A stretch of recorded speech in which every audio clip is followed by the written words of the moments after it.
How's everybody doing? It's been a while. Today's video is going to be an update on my guitar collection. I did one probably a couple years ago at this point that was pretty thorough.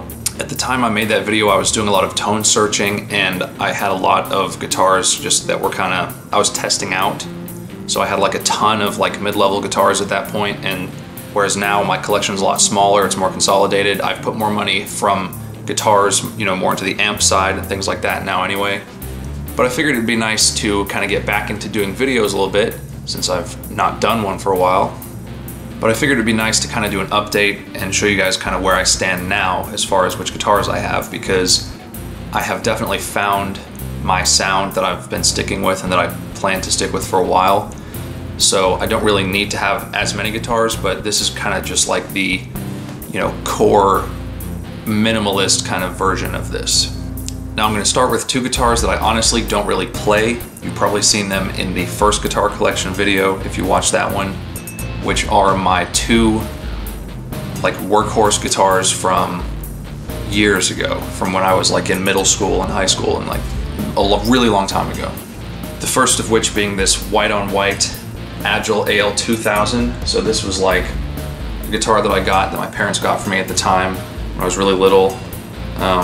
It's got a rosewood fretboard, but you can see that I put a lot of time into this. It's really kind of stained dark from all the sweat and stuff over the years.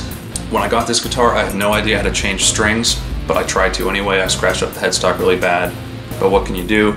This actually has DiMarzio pickups. I had installed an Air Norton and a Tone Zone, which was at the time like my favorite pickup set. I believe they're Alnico 5s. Naturally, at this point in my playing, this guitar is a little too rough around the edges for me, but I still keep it because it's not really worth enough to sell versus the actual sentimental value that I have for it.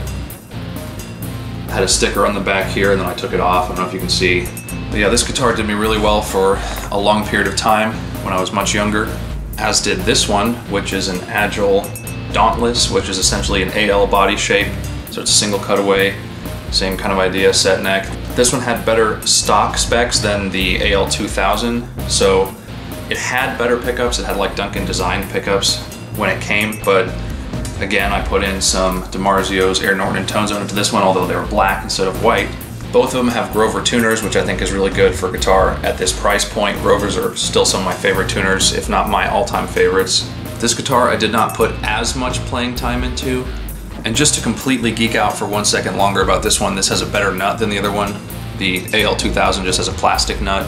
So this was like the backup to my workhorse at the time. And I also had a sticker on the back of this and then took it off. I don't know if you can tell, there's a little bit of residue on there, but again, as with the AL2000, this is just a little bit too rough around the edges for me to want to play these days, but this guitar and that guitar, you know, did me a lot of good. I'm thinking about parting out one of them for a project that I'm going to discuss in a minute, but I may or may not do that, just depending on what I decide here pretty soon.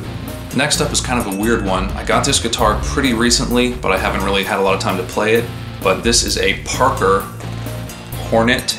This is a Korean-made Parker. So this guitar is obviously a set neck, although it has a really extreme kind of carve to it, gives you a lot of good access. It is a mahogany body, mahogany neck, ebony fretboard, and then it has a Bubinga top. Now, it is just a top, it's not a cap or anything, so it doesn't really have a profound effect on the performance or the sound of the guitar, but it is kind of cool because how many instruments really, I mean, there's a little bit of them, but how many instruments have Bubinga? What I like about this guitar is that it has no fret markers on the front, which if there's one thing I could change about any guitar, it would be just to take off the inlays. I really hate having just big inlays or any sort of inlays that you can see on the front. I think that's completely pointless and it detracts from having actual wood on the fretboard. You just end up with some kind of other material. I don't really like it, but I like that this one doesn't have inlays. It has a volume and a tone, and they each coil tap for each pickup. These pickups are the stock Parker pickups, probably Korean made based on the fact that this one's a Korean model. So I'll probably end up doing a video on this guitar in the near future, but what you'll notice is that these pickups are very PAF kind of style, except that they split, but I'm not a big fan of like PAF, you know. They're a little too weak for my taste. It does have locking tuners, but they are not branded, so it's nice that they have the the locking feature, but they don't have the best action to them. I would much prefer to have Grovers or something, even at the expense of it being locking or not. Like I said, I really don't use this guitar very much. I don't know how long it really has to stay here before I sell it, but I'll try to do a video on it before I sell it. And then in the meantime, I've just been using it for drop C sharp at the moment, which I rarely ever play in, so that kind of gives you an idea of how often I use this, but it is good. One thing about this guitar, probably its strongest point, is that the fretboard itself has really, really rolled edges. And then the frets themselves are extremely like polished on the ends, so you really don't even hardly feel the frets when you're moving around the fretboard on this. Believe it or not, the neck is a little small for my taste, but it has a really good feeling fretboard, and the neck does feel pretty good, so it's a good guitar. Here's another guitar that I picked up recently. This is a Chapman ML1 from the previous Korean series, not to where they made it just the Pro series, but just when they only made Korean ones. So it's got the Monkey Lord approved stamp on the back. It has Grover tuners. They're finished in black, which I think is cool to match the knobs. It's got a maple neck. This one's actually a swamp ash body, which is why I picked it up. I used to have a Sapele body Chapman, but I ended up selling that one. This, I kind of prefer, well, it's apples to oranges as far as the sound, but I like that this one has like an open pore finish. This has really like extremely textured wood grain to it. I don't know if it really comes across on camera, but like it almost should. You can feel every single like grain and pore of the wood on this, which I really like. I don't like guitars that have thicker finishes. Ebony fretboard, so it feels great, very smooth. You know, as with all Chapmans, it's got a really nice chunk of ebony on it. I was honestly shopping for a Telecaster for a really long time. I wanted to get something that would sound a lot brighter, something that I could use like as a texture as far as my own recordings, because usually I record with a really dark sounding guitar, but I couldn't justify buying a new one, and I couldn't justify all of the really high prices for like used Mexican Teles. They just all seemed a little bit too high. Like you never found a good deal on one. They were all just, you know, right up there, like close to the same price as new. This guitar was like $350 maybe less. It was a really good deal. It might have been like $325 what I found this for. And for this kind of a guitar, Korean made, with the ash body in particular, it will give you those bright Telecaster sounding tones, although not quite as bright. Although this guitar is really bright and zingy with how these pickups are set up. So again, this isn't a guitar that I play very often, but it does give me a lot of options as far as texture and tones and things like that if I want to use on recordings. Just great all-around guitar. Can't go wrong with a Chapman, especially Korean one. Moving on briefly to a couple of acoustics that I have. This one is really the first acoustic I ever had. So it's a Douglas made in China. Nothing special about it. It is very rough around the edges, very hard to get along with as far as playing, especially with the larger gauge size for an acoustic, but that goes without saying. But the edges of the fretboard are kind of hard to get along with. I used to play this guitar a little bit, and then it's just been totally neglected since then. It actually lost a tuner on a flight. It was damaged and just replaced with like a random one, just whatever kind of would fit. So it's an acoustic, that's all you can really say about it. It does have Fishman electronics, that's kind of the saving grace, so you can use it to record, which I did in the past, but I haven't recently. And then here we do actually have kind of a gem. This is a legit, like 50s or 60s vintage Martin 0018. This used to belong to my grandmother. Essentially, I ended up inheriting this, and it's nice, it's very old, but for the time, it plays pretty well actually. I've had it serviced by like certified Martin techs and made sure everything was on the up and up. I had to get the bridge changed. I had to get the neck adjusted a couple times because this is so old that it has no truss rod, so they'd actually have to take it and like press the neck to adjust it. Had a dent repair done to it by, again, a certified Martin tech, so everything is legit. This, I just realized, actually has Grover tuners, although they're extremely old. They're open back. They're like the original Grover tuner, it looks like. I probably should play this more often. To me, it's kind of like an heirloom, although obviously you can play it. I mean, I've spent money to keep it up to where it's in playing shape. I just rarely ever use it. Next up, we have my white Gibson Les Paul Studio.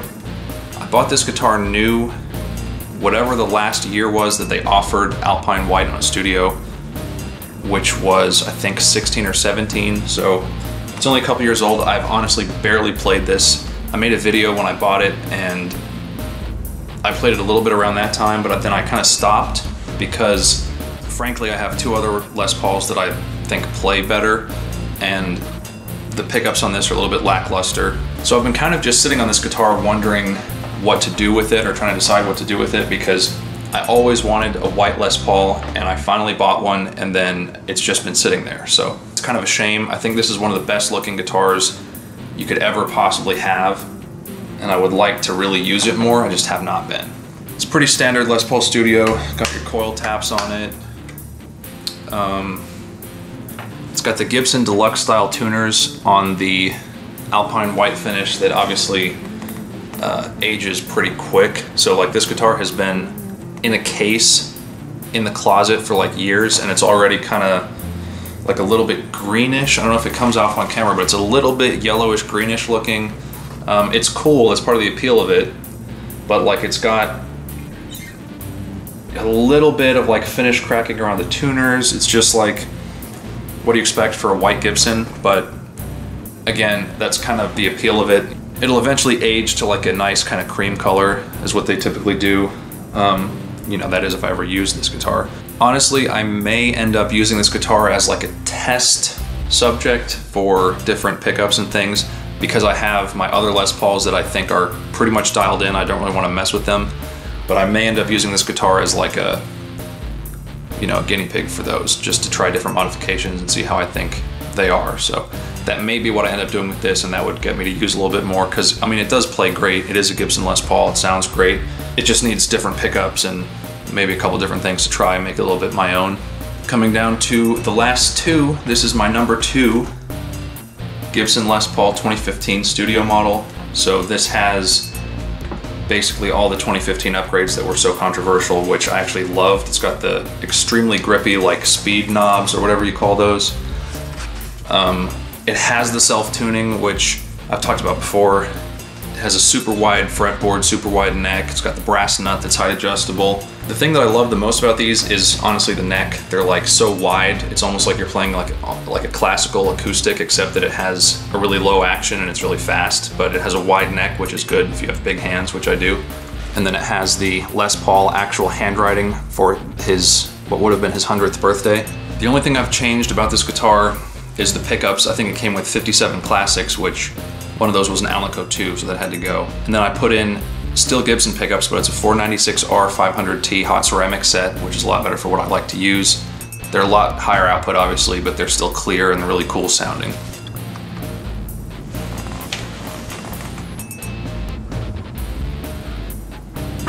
This is my favorite guitar out of any guitar that I've ever played in person, whether it was my own, somebody else's, or in a store.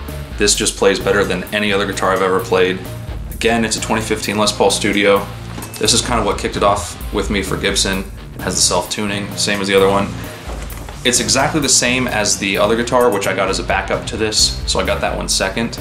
I don't know if it comes across on camera, but this one has a little bit more of a flamey finish to it, so that's how you can tell them apart quickly.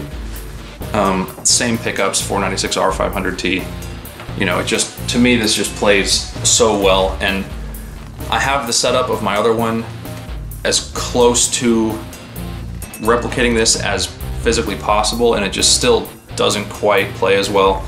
They both sound great. There's just something about just maybe the pieces of wood in this one that are a little bit better than that one. Otherwise, they're identical, but this is my favorite.